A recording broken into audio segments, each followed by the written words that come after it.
Hello friend, स्वागत है आप सभी का आपके अपने ही यूट्यूब चैनल जॉब्स वाले नोटिफिकेशन में। और आज के इस वीडियो के माध्यम से हम लोग पढ़ेंगे कंप्यूटर से रिलेटेड एमएस ऑफिस से जो क्वेश्चंस एग्जाम में पूछे जाते हैं, बेसिकली डाटा एंट्री ऑपरेटर के एग्जाम्स के लिए। तो वो 20 ऐसे प्रश्न को देखेंगे जो बार बार एग्जाम्स में पूछे जाते हैं।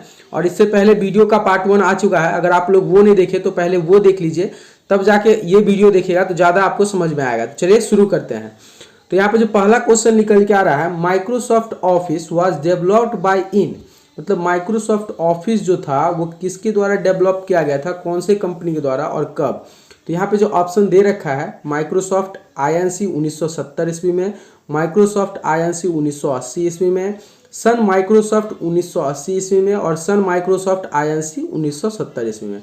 तो यहाँ पे जो इसका सही आंसर होने वाला है, इसका आंसर सेकंड सही होगा। माइक्रोसॉफ्ट आईएनसी 1980 में इसको डेवलप किया गया था। इसके जो डेवलपर थे, मतलब कि इसके जो ऑनर थे, वो बिल गेट्स और पॉल एलन थे जो इसको डेवलप किए थे। इसका जो हेडक्वार्टर है वाशिंगटन यूएस में है। अब जो अगला प्रश्न निकल के आ रहा है, which of the following is basic software of MS office.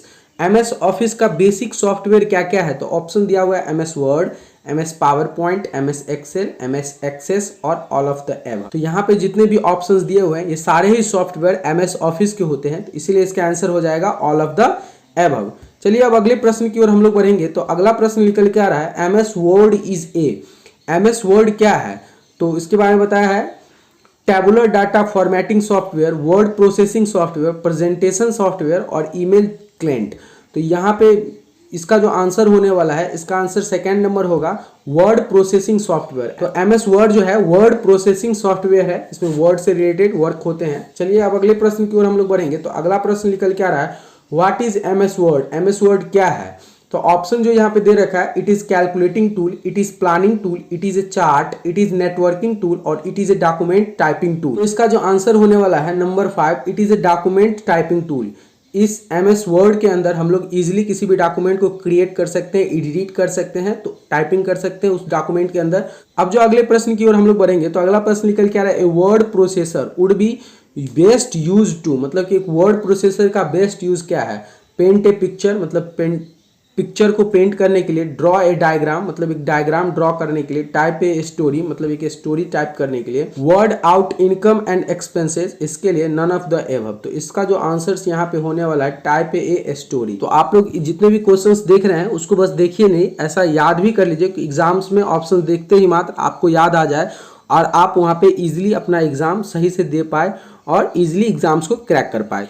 अब जो अगले प्रश्न की ओर बढ़ेंगे तो वो निकल के आ रहा है, you can start Microsoft word by using which button, मतलब एमएस वर्ड को स्टार्ट करने के लिए आप किस बटन का यूज करेंगे। तो इसमें जो ऑप्शन दिया हुआ है, new, program, start, all of the above. तो इसमें से कौन सा ऐसा ऑप्शन है जिसको हम लोग क्लिक करेंगे तो एमएस वर्ड स्टार्ट हो जाएगा। अगर आपको पता है तो नीचे कमेंट्स कीजिए। वैसे इसका आंसर होने वाला है स्टार्ट बटन। स्टार्ट बटन पे क्लिक करेंगे तो ये रेडी हो जाएगा वर्क करने के लिए। अब जो अगले प्रश्न की ओर हम लोग बढ़ेंगे तो अगला प्रश्न निकल के आ रहा है, when you start MS Word the opening documents has been name as. जब भी हम एमएस वर्ड को स्टार्ट करते हैं तो जब वो ओपन होता है, जो डॉक्यूमेंट्स वहां आपके सामने होते हैं उसका क्या नाम होता है। तो यहाँ पे जो ऑप्शन दिया हुआ है, DOC1, डॉक्यूमेंट 1, डॉक्यूमेंट या वर्कबुक। अगर आपको पता है तो नीचे कॉमेंट्स कीजिए।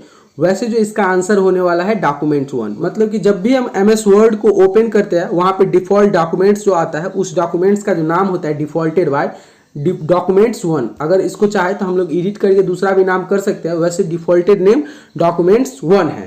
तो ये भी आपको याद रखना है, बहुत सारे एग्जाम्स में पूछे गए हैं। अब जो अगला प्रश्न निकल के आ रहा है, what is the default file extension for word documents. तो एमएस वर्ड का जो फाइल एक्सटेंशन नेम होता है, जब भी हम किसी फाइल को सेव करते हैं तो लास्ट में डॉट लग के क्या लगता है, WRD, TXT, DOC, FIL और WD।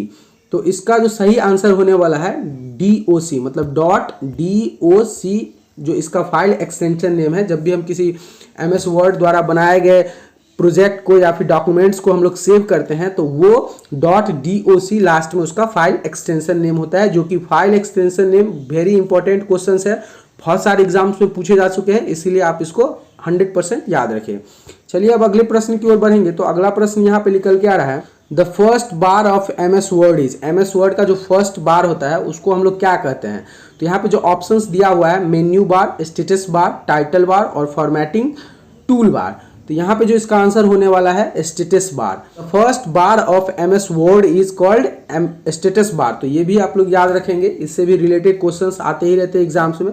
अब जो अगला प्रश्न निकल के आ रहा है वो निकल के आ रहा है editing a document that has been created means, मतलब जब भी हम किसी डॉक्यूमेंट्स को एडिट करते हैं उसके बाद उसको क्रिएट करते हैं तो उसको हम लोग क्या करते हैं। जो ऑप्शंस निकल के आ रहा है saving it, printing it, scanning it, correcting it, none of these. तो इसका जो सही आंसर होने वाला है करेक्टिंग इट। मतलब जब भी हम किसी डॉक्यूमेंट्स को एडिट करते हैं इसका मतलब उस डॉक्यूमेंट्स को हम लोग करेक्ट कर रहे हैं। अब जो अगला प्रश्न निकल के आ रहा है वो निकल के आ रहा है in a word the replace option is available on.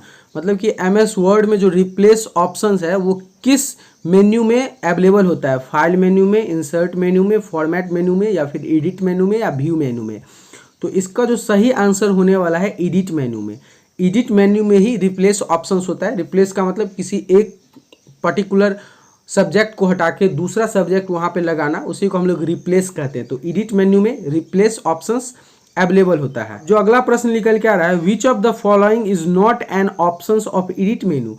Edit menu में इसमें से कौन सा ऑप्शंस नहीं होता है। तो ये सब बहुत ही क्रिटिकल क्वेश्चंस होते हैं, इसको आप लोग प्रैक्टिकली समझिएगा तो ज़्यादा समझ में आएगा। वैसे मैं आप लोग को यहाँ पे बता देना चाहूँगा, इसका जो ऑप्शंस दिया हुआ है cut, paste, none of this, copy, paste, setup. तो एडिट मेन्यू के अंदर कट आता है, पेस्ट आता है, कॉपी आता है, लेकिन पेज सेटअप नहीं आता है। जब भी एडिट मेन्यू के अंदर पेज सेटअप, तो इसका आंसर होने वाला है पेज सेटअप। तो ये सब आप लोग याद रखिएगा जो प्रैक्टिकली अच्छी तरह से समझा जा सकता है। तो अब जो अगला प्रश्न निकल के आ रहा है which bar is usually located below title bar that provides categorised options. मतलब एमएस वर्ड के अंदर टाइटल बार के नीचे क्या दिया हुआ रहता है, प्रोवाइड्स कैटेगरी ऑप्शंस के लिए। तो इसका जो ऑप्शंस निकल के आ रहा है menu bar, tool bar, status bar, scroll बार और नन ऑफ दीज। तो इसका जो आंसर होने वाला है मेन्यू बार। मतलब कि टाइटल बार के नीचे, टाइटल बार के बिलो में मेन्यू बार उपलब्ध होता है। तो चलिए अब अगले प्रश्न की ओर हम लोग बढ़ेंगे। तो अब जो अगला प्रश्न निकल के आया the process of making change to an existing document is referred to as it. मतलब कि उस प्रोसेस को हम लोग क्या कहेंगे जब भी कोई एग्जिटिंग डॉक्यूमेंट्स में कुछ चेंजेस लाना होता है। तो इसका ऑप्शन जो निकल के आ रहा है एडिटिंग, चेंजिंग, मॉडिफाइंग, क्रिएटिंग और एडजस्टिंग। इसका जो आंसर होने वाला है एडिटिंग। जब भी हम किसी डॉक्यूमेंट्स में चेंजिंग लाते हैं तो उसको हम लोग हमेशा एडिटिंग ही बोलेंगे, एडिट करके ही हम लोग चेंज ला सकते हैं। चलिए अब अगले प्रश्न की ओर बढ़ेंगे। जो अगला प्रश्न निकल के आ रहा है most of the editing tools are available under which menu. मतलब कि एडिटिंग टूल्स किस मेन्यू के अंदर ज़्यादा प्रयोग रहते हैं, मतलब ज़्यादा उपलब्ध रहते हैं। तो इसका ऑप्शन दिया हुआ है file, format, edit, all of these, none of these. तो इसका आंसर होगा एडिट। ऑब्वियसली एडिट मेन्यू के अंदर ही एडिटिंग टूल्स ज़्यादा अवेलेबल रहेंगे। Most of the editing tools available होते हैं एडिट टूल्स के अंदर। अब जो अगले प्रश्न की ओर हम लोग बढ़ेंगे तो ये प्रश्न में निकल के आ रहा है in which menu we will find the command documents. मतलब कह रहा है किस मेन्यू में हम लोग ये फाइंड कर सकते हैं, मतलब ढूंढ सकते हैं कमांड डॉक्यूमेंट्स। तो इसका जो ऑप्शंस निकल के आ रहा है files, insert, tools, data, none of the. तो इसका जो आंसर होने वाला है 4 डाटा। मतलब कि डाटा मेन्यू के अंदर हम लोग कमांड डॉक्यूमेंट्स फाइंड कर सकते हैं। अब जो अगले प्रश्न की ओर हम लोग बढ़ेंगे तो अगला प्रश्न निकल के आ रहा है in MS Word the default alignment for paragraph is. मतलब जब भी हम एमएस वर्ड को ओपन करते हैं तो उसमें एक अलाइनमेंट होता है, मतलब किस तरह से वर्ड सेटअप रहेगा। जो भी हम लोग वर्ड सेंटेंस लिखेंगे तो वो सेटअप रहता है, उसको बोलते हैं अलाइनमेंट। ऐसे ऐसे करके रहता है, एक लेफ्ट टू राइट रहता है, एक राइट टू लेफ्ट, एक मिडिल में होता है और बहुत सारे अलाइनमेंट होते हैं। तो वो ऑटोमेटिकली कौन सा अलाइनमेंट होता है। इसका जो सही आंसर होने वाला है लेफ्ट अलाइनमेंट। मतलब कि डिफॉल्टेड बाय लेफ्ट अलाइनमेंट वहाँ पे यूज किया हुआ रहता है पैराग्राफ के लिए। तो अब जो अगला प्रश्न निकल के आ रहा है how many ways you can save a document. आप कितने तरीके से एक डॉक्यूमेंट्स को सेव कर सकते हैं एमएस वर्ड के अंदर।